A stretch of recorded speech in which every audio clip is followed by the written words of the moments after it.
একটা কথা আছে, ইনভেস্ট ইন ইয়োরসেলফ। কথাটা প্রচণ্ড রকমের সত্যি। নিজেকে ভালোবাসুন, নিজেকে সময় দিন, এর উপর আর কিচ্ছু নাই।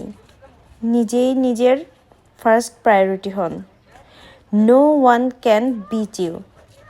লাইফে অনেক মানুষ আসবে যাবে, নিজেকে এমনভাবে গড়ে তুলতে হবে কারোর উপস্থিতি অনুপস্থিতি যেন জীবনের কোনো প্রভাব না ফেলতে পারে।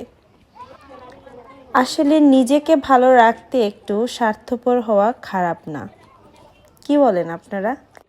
তাই মন খারাপ হলে চলে যান এমন একটা জায়গায় যেখানে আপনি বুক ভরে মুক্ত বাতাসে নিঃশ্বাস নিতে পারবেন। আসলে আপনি আপনার প্রয়োজনে আপনাকে যতটা ভালোবাসতে পারবেন তা আর কেউ পারবে না। তাই নিজেকে ভালোবাসুন, নিজেকে ভালোবাসুন, নিজেকে ভালোবাসুন। ভালো থাকবেন। আল্লাহ হাফেজ।